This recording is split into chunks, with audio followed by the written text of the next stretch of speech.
mempresentasikan tentang tugas kita, yaitu resume IPS yang berjudul tentang tumbuh dan berkembangnya semangat kebangsaan. Sebelumnya kita akan perkenalkan kelompok kita masing-masing. Nah, perkenalkan, nama saya Ubaidillah.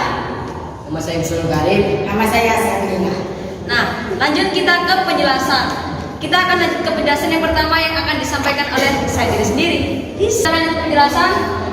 Kalian tahu gak sih, pada abad-abad 20 corak perjuangan bangsa Indonesia berubah dari yang bersifat kedaerahan menuju perjuangan yang bersifat nasional. Nah, bangsa Indonesia telah menumbuhkan identitasnya kebangsaan sebagai pengikat perjuangan bersama.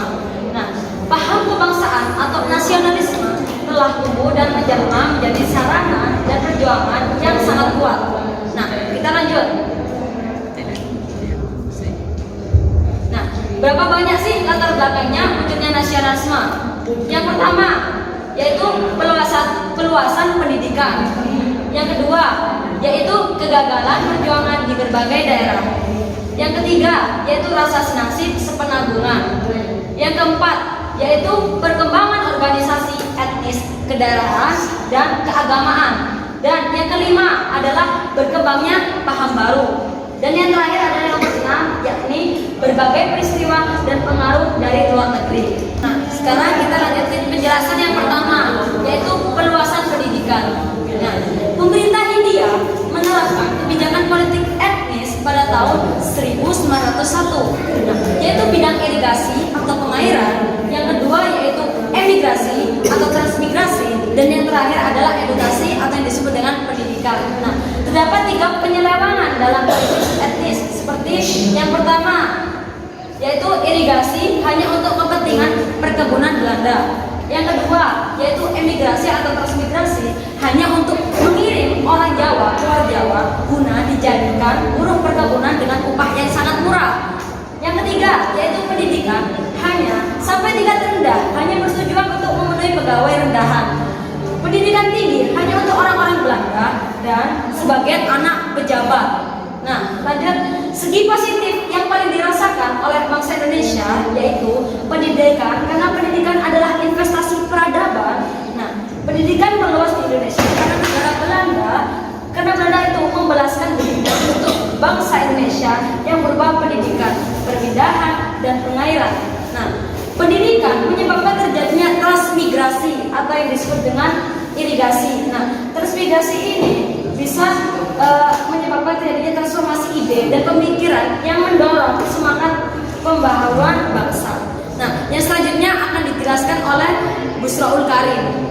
Yang kedua, kegagalan perjuangan di berbagai daerah. Bangsa Indonesia menyadari berbagai penyebab kegagalan perjuangan kemerdekaan pada masa lalu. Salah satu penyebab kegagalan perjuangan tersebut adalah perlawanan yang bersifat kedaerahan. Yang ketiga, rasa senasib penanggungan. Perluasan kekuasaan Barat Indonesia telah mempengaruhi perubahan politik, ekonomi, dan sosial bangsa Indonesia. Tekanan pemerintah Hindia Belanda pada bangsa Indonesia telah memunculkan perasaan kebersamaan Indonesia sebagai bangsa terjajah. Hal ini yang mendorong tekad bersama untuk menghimpun kebersamaan dalam pergerakan kebangsaan Indonesia. Lanjut ke nomor 4. Perkembangan organisasi etnis, kedaerahan, dan keagamaan. Organisasi yang berdiri di Indonesia adalah organisasi etnis, kedaerahan, dan keagamaan. Organisasi etnis banyak didirikan oleh para pelajar perantau di kota-kota besar. Mereka membentuk perkumpulan berdasarkan latar belakang etnis. Berbagai organisasi menapaskan keagamaan pada awal abad ke-20. Sangat mengaruhi perkembangan kebangsaan di bangsa Indonesia. Pemerintah juga aktif berperan dalam berbagai organisasi, baik organisasi sosial ataupun politik. Peran serta perempuan dalam memperjuangkan kemerdekaan telah ada sejak dahulu. Yang kelima, berkembangnya berbagai paham baru. Paham baru seperti Islamisme, nasionalisme, dan sosialisme dan demokrasi menjadi pendorong pergerakan nasional Indonesia. Paham tersebut mengajarkan bagaimana langkah-langkah memperbaiki kondisi kehidupan bangsa Indonesia. Berbagai paham tersebut mempengaruhi berbagai organisasi penggerakan nasional Indonesia. Oke, selanjutnya akan dijelaskan oleh Fadlillah. Lanjut ke penjelasan. Berbagai peristiwa dan pengaruh dari luar negeri. Berbagai peristiwa di luar negeri yang turut menjadi pendorong pergerakan kebangsaan Indonesia, yaitu ada dua.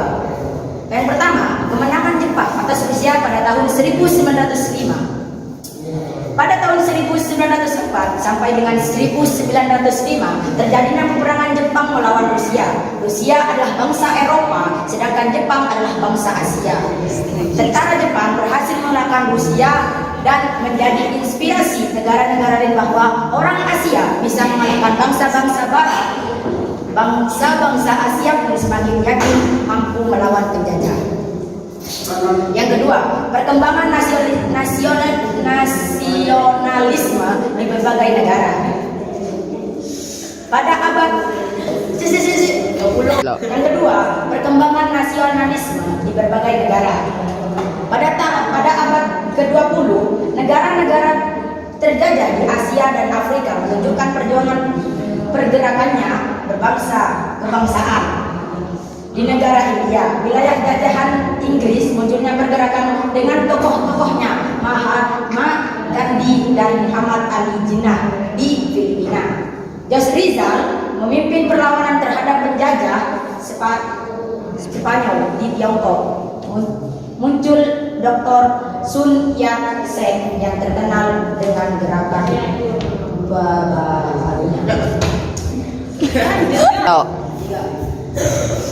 Nih, saya mau kasih tahu bahwa organisasi pergerakan nasional Indonesia itu ada 5. 1. Budi Utomo atau BU. Pada awal abad ke-20 sudah banyak mahasiswa di kota-kota besar terutama di Pulau Jawa, sekolah-sekolah kedokteran, Stovia, School of Leading Fund English Archers terdapat di Batavia atau Jakarta. Pada tokoh mahasiswa kedokteran sepakat untuk memperjuangkan nasib rakyat Indonesia dengan memajukan pendidikan rakyat pada tanggal 20 Mei 1908. Mereka sepakat mendirikan sebuah organisasi Budi Utomo atau disebut dengan BU dan memilih Dr. Sutomo sebagai ketua. Tokoh lain pendirian Budi Utomo adalah Gunawan Cipto menggunakan dan RT Aryo Tirto Kusumo.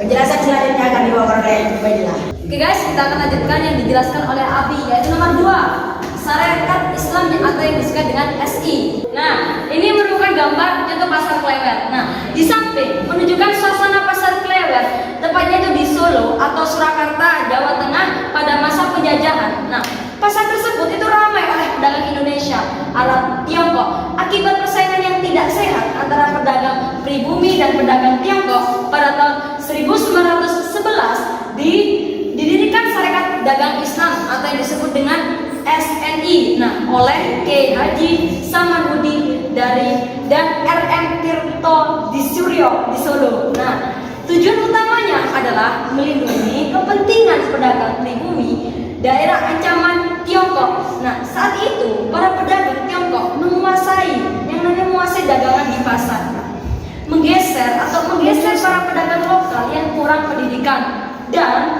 pengalaman. Dalam kongres di Surabaya tanggal 30 September 1912, SDI berubah menjadi Sarekat Islam yang disebut dengan SI. Nah, perubahan nama agar kegiatan ini lebih terbuka ke bidang lainnya. Nah, tidak hanya perdagangan. Pada tahun 1923, Sarekat Islam merubah nama menjadi Partai Hanya Perdagangannya. Pada tahun 1923, SI berubah nama menjadi Partai Sarekat Islam yang disebut SI yang bersifat non-kooperatif terhadap Belanda.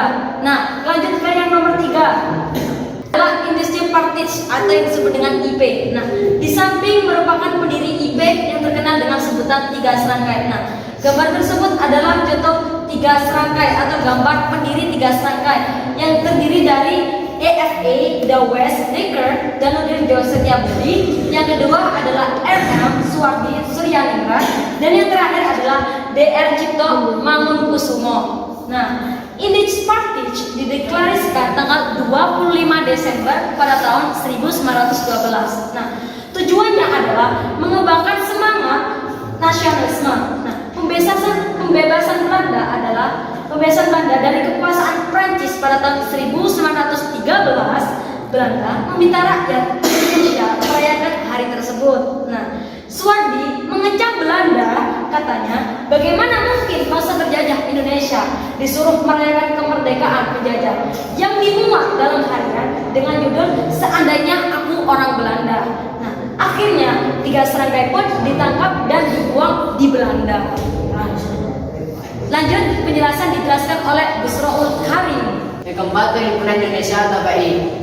Industri Perinding PI didirikan oleh orang-orang Indonesia di Belanda pada tahun 1908. Pada tahun 1922, Industri Perinding berubah nama menjadi Indonesia Perinding. Dengan kegiatan utama politik, pada tahun 1925 berubah menjadi Perhimpunan Indonesia atau disingkat PI. Tujuan utama PI adalah mencapai Indonesia merdeka, memperoleh suatu pemerintah Indonesia yang bertanggung jawab kepada seluruh rakyat. Pada tahun 1925, di samping ini merupakan salah satu tokoh Perhimpunan Indonesia yakni Muhammad Hatta. Baik, pada tahun 1925 PI secara tegas menguatkan manifesto arah perjuangannya, itu Indonesia bersatu menyingkirkan perbedaan dapat mematahkan kekuasaan penjajah. Yang kedua, diperlukan aksi massa yang percaya pada kekuasaan sendiri untuk mencapai Indonesia merdeka. Yang ketiga, melibatkan seluruh lapisan masyarakat merupakan syarat mutlak untuk perjuangan kemerdekaan. Yang keempat, analisir yang berkuasa dan esensial dalam masalah politik. Yang kelima, penjajahan yang merusak dan demoralisasi jiwa dan fisik bangsa, sehingga normalisasi jiwa dan materi perlu dilakukan secara sungguh-sungguh. Gagasan manifesto pada 1925 dan terrealisasi pada saat Sumpah Pemuda diikatkan pada 28 Oktober 1928. Kongres Pemuda 1 dilaksanakan pada tanggal 30 April sampai 25 Mei 1926 di Jakarta. Dihadiri berbagai organisasi pemuda. Kongres ini berhasil membentuk jaringan yang lebih kokoh untuk mempersatukan diri, yang kemudian diajukan dalam Kongres Pemuda 2 pada tahun 1928. Beberapa keputusan penting dalam Kongres 2 pada tanggal 27 sampai 28 Oktober 1928. Yang pertama, Ikrar Sumpah Pemuda pada tanggal 28 Oktober sampai 20 Oktober pada tahun 1928.